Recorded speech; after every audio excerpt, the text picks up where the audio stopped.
फिर जुल्म है बढ़ता है तो मिट जाता है, जुल्म फिर जुल्म है बढ़ता है तो मिट जाता है। এখন আর পিছনে যাওয়ার রাস্তাই নেই, পিছনে পুলিশ আর সামনে স্বাধীনতা। অবশ্যই আমরা সম্মানের সাথে মৃত্যু গ্রহণ করতে রাজি আছি।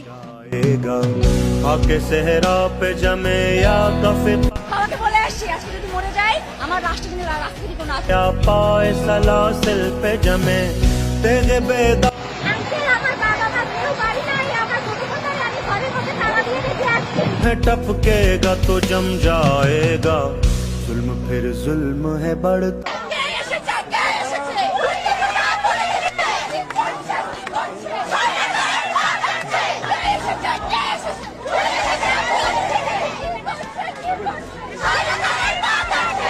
लाख बैठे कोई छुप छुप के कमी गाहों में।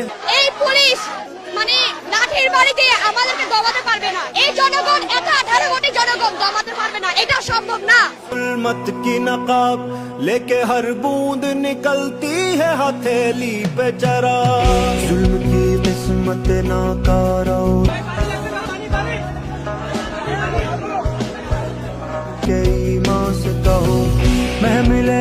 কিশোর চারতলা একটা নির্মাণাধীন ভবন থেকে সে ঝুলে রয়েছে, তার কিচ্ছু করার উপায় নেই। ওই অবস্থায় তার উপর গুলি চলেছে অনেকবার। রিয়া গোপ তার বাবার কোলে গুলিবিদ্ধ হয়েছে। আরেক শিশু, সে তার চোখ দিয়ে গুলি ঢুকেছে, মাথার পেছন দিক দিয়ে বেরিয়ে গেছে। জিজ্ঞেস করুন সে কোথায় ছিল? তার বাসায়, ঘরের ভেতর। যে শিক্ষক, বুদ্ধিজীবী, কবি ও জ্ঞানী প্রকাশ্য পথে এই হত্যার প্রতিশোধ চায় না, আমি তাকে ঘৃণা করি। सर उठाता है तो दबता नहीं। বুলেট আপনি দেখেছেন বাবা মায়ের রাখতো না?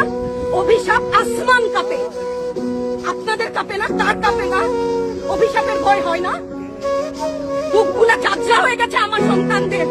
আমার বুলেট বলবেন কি বলবেন? এগুলো অস্ত্রের মুখে দাঁড়িয়ে আছে, আমাদের পয়সায় কেনা বুলেটে আমাদের সন্তানদের আপনারা বুলেট ছুটছেন। আর কত আর কত? যারা এখনো ঘরে আছেন তারাও জানেন আর কতদিন ভয় পাবেন। ভয়েই থাকবেন। একটা মারবেন 10টা আসবো, 10টা মারবেন লক্ষ আসবো। खून फिर खून है टपकेगा तो जम जाएगा, जुल्म फिर जुल्म है बढ़ता है तो मिट जाता है, खून फिर खून है टपकेगा तो जम जाएगा।